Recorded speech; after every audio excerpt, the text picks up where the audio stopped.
Welcome to Finscale, a podcast created by Solenne Niedercorn, shedding light on innovation in finance, banking, and insurance. Episode 200, just you and me. In this episode, you'll hear only me. We've hit 200 episodes, but to be honest, there are more because we've also recorded about 20 specials. It was important to me to mark this milestone. When I launched this podcast, Finscale, my goal was neither fame nor monetization, but rather I had a hunger to shed light on so many amazing initiatives in the world of finance, a desire to learn and meet inspiring people, and also to inspire others. I wanted to share this with my ecosystem, which is now our ecosystem.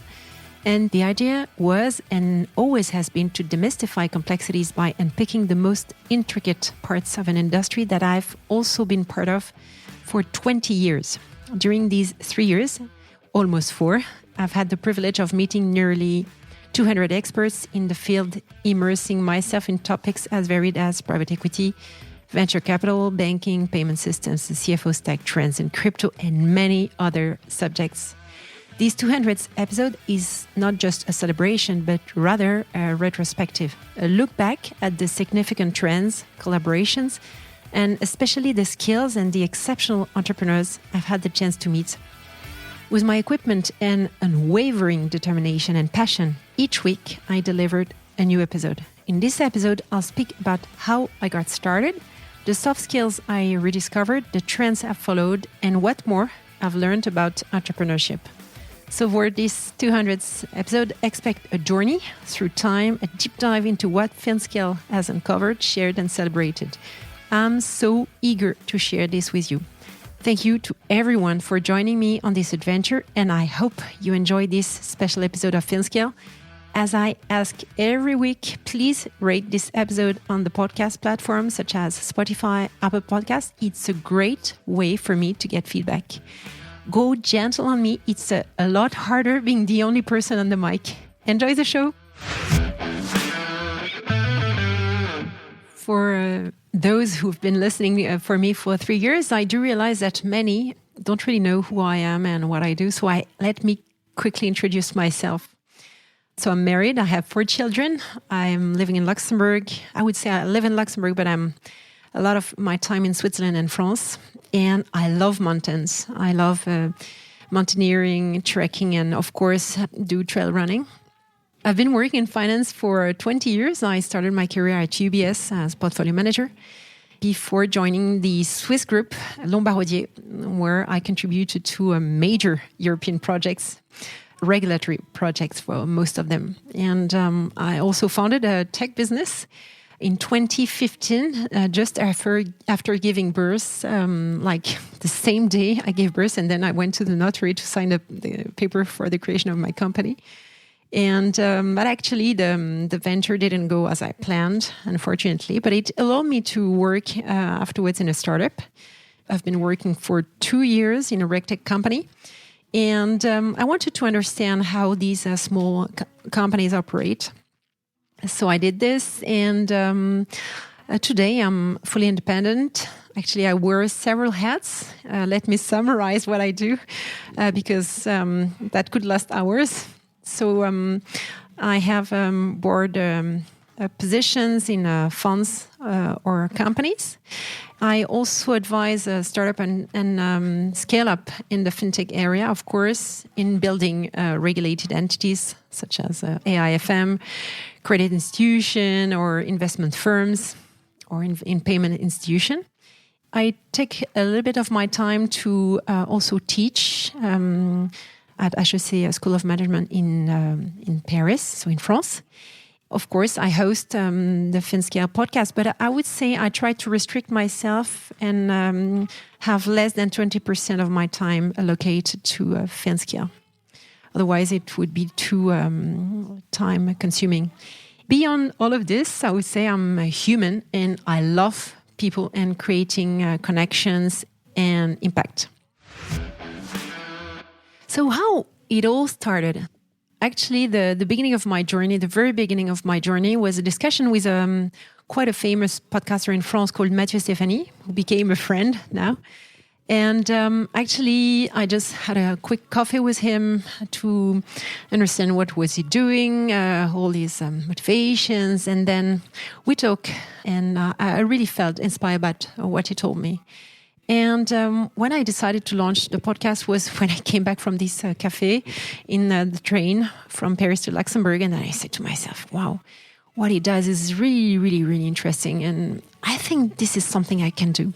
So I came back at home and I decided to launch it. And then within a week, I had, of course, the mic. I had all the needed equipment to record in amidst the hustle and bustle of the Paris metro, for instance. And I had the idea, like in an evening, I decided to concentrate on innovation and change in my industry because I've been working years in finance.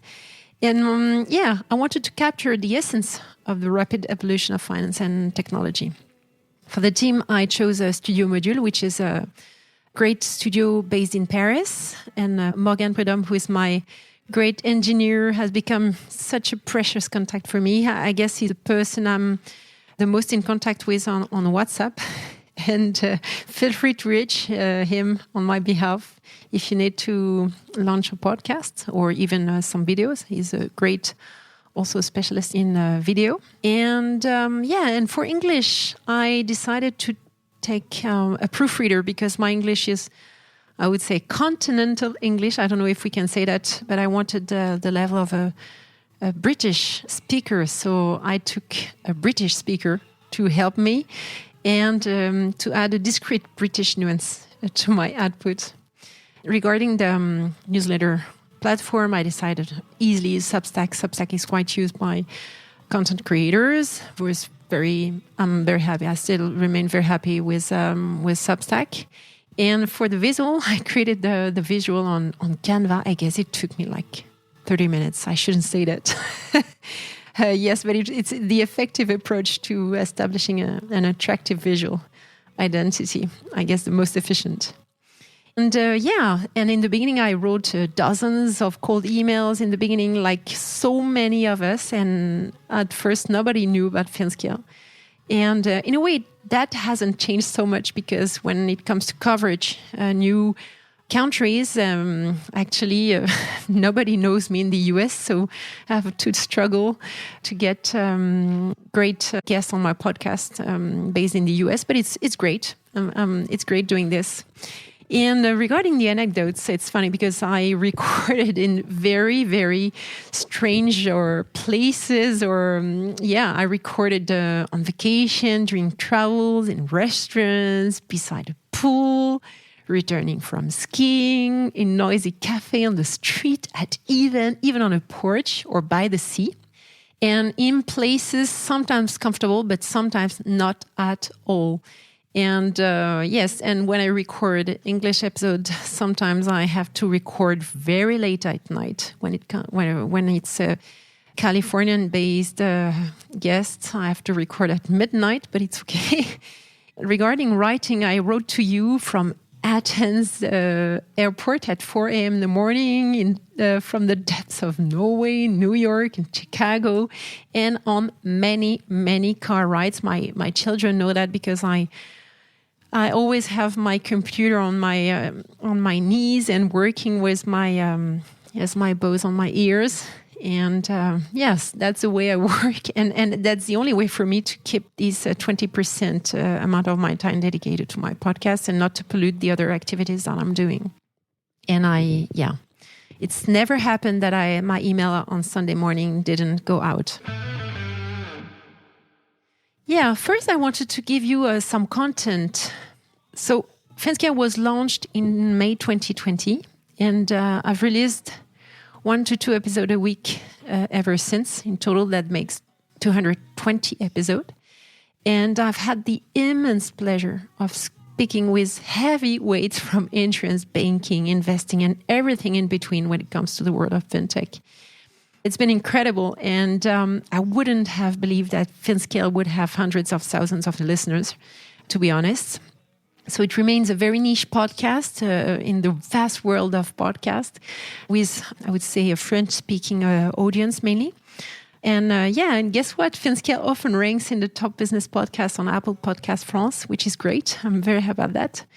And last figure, 220 newsletters have been sent out and 100 in English. And more or less the same for the number of LinkedIn posts, which is, quite amazing.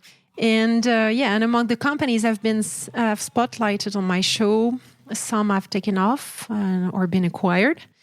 Others sadly said goodbye. That happens. And and a few simply chose to close shop. Content-wise, we have a nice mix. So I did the calculation. 45% of my episode treated fintech subject. So when I say fintech, it's insurtech, fontech, regtech, etc. 12% dived into the world of Web3, crypto, blockchain. 20% about investment. When I say investment, it's PE, VC, etc. And 7% only are devoted to impact. I try to improve that number. I did much more episode on impact investing and finance. Sustainability in finance this year, but it has to improve. And and not to mention the 10% that go to somewhat more traditional players. I've had the privilege of having discussions with some of the biggest names in finance, like Visa, Euronext, the European Investment Fund, BPI France, Amundi, Pictet, Rothschild & Co., BNP Paribas. And that's without counting exchanges I've had with the likes of France FinTech or the European Payments Association, the Payment Association in EU. Yes, it's impossible for me to mention them all, but I've discovered a tremendous mix of fintech coming from Belgium, Switzerland, the UK, Spain, Germany, Austria, Finland, etc., and even in the US. It's a sort of podcast world tour, I would say. And when it comes to asset managers, I've touched on everything from the equity market, stocks or fixed income side, to unlisted. And that's the one I favor the most, personally, alternative investments. So I've looked into private debt, PE, impact investing, securitization, and even VC and growth. And it's funny because when people tell me that I've seen it all, I can't help but laugh because the world of finance is such a vast ocean. There is so much more that I want to explore. I wanted to touch on soft skills. I covered this the least in my episode, but it's fundamental. And when it comes to business, it carries massive clout in the financial sector. So let me share a few examples that I've learned during my time doing the Finscale podcast. So the number one is the ability to adapt, the agility. And we all know that when you develop a product, you need to meet a market, you need to meet a given need. In an industry where regulation change frequently, entrepreneurs need to adapt quickly and be ready to evolve. I was amazed by one of my guests, who it's in a French audio. It's a very successful entrepreneur called Anne Chuang. She's the the first employee of Conto. And she created and founded Lago. So I recorded an episode with her. And we had to make she had to make with her team a complete pivot. And she perfectly describes the way it happened. And it's amazing the way that the team reacted and behaved in that very stressing part of their journey. I also covered this in my French audio with Adina Gregoriou. She's the founder of Active Asset Allocation. And she discussed how their offering evolved to see the insurance industry. And she perfectly illustrates this agility point. The number two that I have in mind is quite standard. I would say it's mainstream, but it's still of utmost importance. It's leadership. It's the agility of entrepreneurs that have met in guiding their teams through significant milestones and various stages of company growth. And that has been remarkable in some cases. When you consider the success of companies like Alma, Conto, MongoPay, Ledger, or Checkout.com, leadership often entails making difficult decisions and most importantly, owning the results. And it's a trait that I've consistently observed in many of the entrepreneurs that I've encountered. And why I mentioned these examples, the truth is I could mention many more from those I met on Finscale and in my professional engagements. Number 3 is emotional intelligence. So emotional intelligence is something that I'm also digging at a personal level. I find it so interesting and so, center in our relationship with each other. And yes, it's the ability to understand and regulate one's emotions and to know and interpret the emotions of others. Yes, it's truly a special skill that really helps to create a positive corporate culture, manage stress, and more importantly, to negotiate effectively in an often pressure in a business environment that is a lot under pressure. A prime example of this in the episode that I have recorded is two founder and partners of a VC fund called Teampact. It's very interesting because what Teampact is building is actually they try to instill companies with the essence of sportsmanship, instill the values of sports in the companies they invest in. Very interesting. The number 4 of the soft skills that I have identified is communication, and it takes a lot of work, and especially for startups that develop businesses on complex technologies or daunting regulations. I have in mind a few of them, like, for instance, Forceline, or episode that I had on open banking, such as a TrueLayer, where it's becoming, and the communication becomes very, very complicated. Subjects are very complex, and the way those entrepreneurs manage it is quite amazing. So I really encourage you to listen to these 2 episodes, but many, many others, I would say. I remember the one that I recorded with the founder of ETC Group. Trying to explain to somebody who is not aware of what an ETP is, how they managed to launch ETP product in the domain of crypto was a very complex exercise. And Bradley Duke, the CEO, perfectly explained that to us. Congrats to you, Bradley, if you listen. There are those who have left their mark because they have tackled the north face of the mountains, and they showed courage, perseverance. They dive directly in building complex structures. So I was thinking of Taylor. So Taylor is I received the CEO of Taylor, Patrick Scheibler, and he explains to us how they managed to lend to corporates. And what is interesting is the way they created their securitization vehicle in Luxembourg. It's very inspiring, but it's not easy at all what they did. So it's quite amazing. And it requires demands incredible patience from both the entrepreneurs and their investors.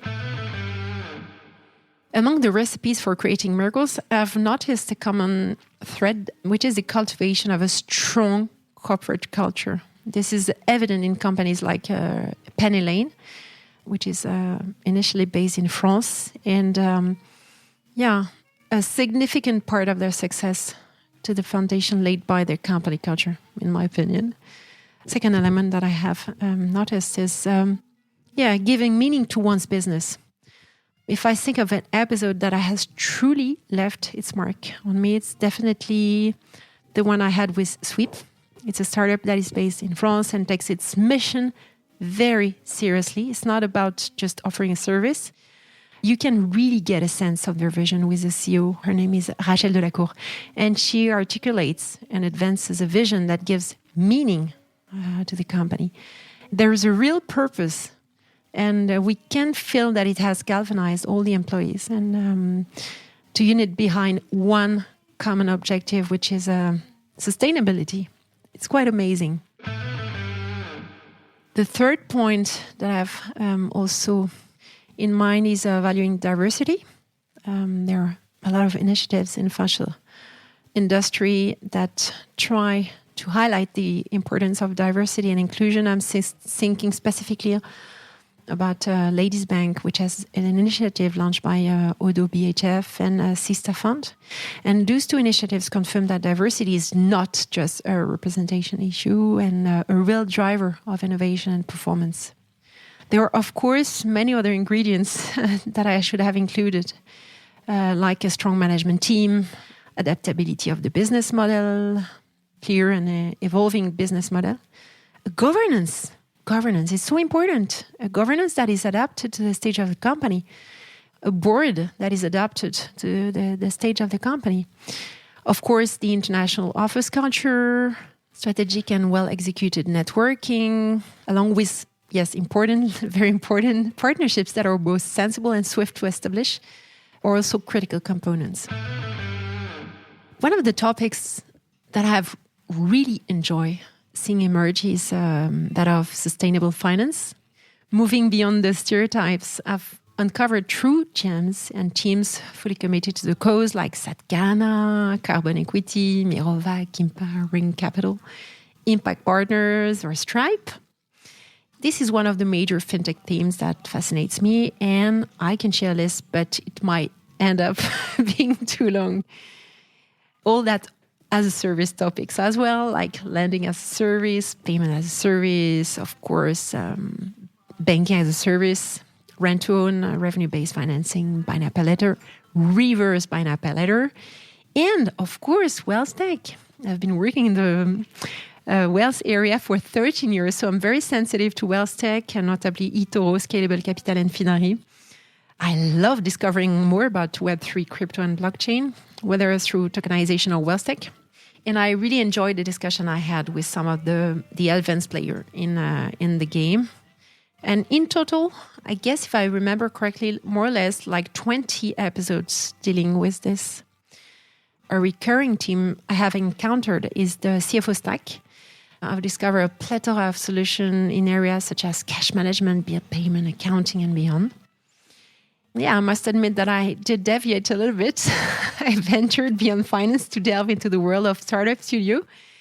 It's still within the realm of investment, but I really enjoyed my discussion with Quentin Nickmans from EXA, Patrick Amiel from 321 Founded, and Camille Tian from Logic Founders.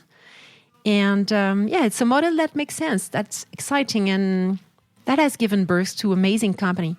Very beautiful companies indeed. And by now you must know my bias towards regulation, whether it's sanction screening or the importance of KYC. There is no way I could miss out on these topics. And driven by my curiosity, I explored topics slightly off the beaten track. The episode of the film on the film financing and discussion about the needs of institutional investors with Hexagon Finance was particularly fascinating for me. So here we are. That's the end of the episode. It's a huge milestone in the journey of Finscale. Before concluding, I wanted to express my gratitude to you, dear listeners. Your loyalty and commitments throughout these 4 years have been so precious and a very source of inspiration and motivation. It's thanks to your listening, your sharing, and your comments that Finscale has become what it is today. If I look to the future, my next steps would be to continue to explore the world of finance, its progress, to dive even deeper into trends, to unveil the secrets of new technologies, and of course, to introduce you to entrepreneurs and players in finance who work to transform the industry. All of this with you all having at a front row seat. Our journey together is only just beginning. Finally, I'd like to extend a special invitation to each one of you. Your voices and experience are vital in deepening our collective insight. So I encourage you to share your lessons learned, your reflections, your feedback on the discoveries you've made with Finscale. Your stories, your successes, and your challenges enrich this dialogue and this community. You can write to me, you can leave me comments on LinkedIn and comment on the podcast, on your platforms. Every contribution counts for me. Thank you again for your loyalty and shared passion. I'll see you for the next episode of Finscale. Until then, keep exploring, learning, and above all, sharing. I send you my warmest regards and heartfelt thanks. Ciao. Thank you all for listening and sharing this moment with us. Don't hesitate to contact me on Twitter or LinkedIn to share your comments and reactions. You can also rate this episode on your favorite podcast platform. See you soon.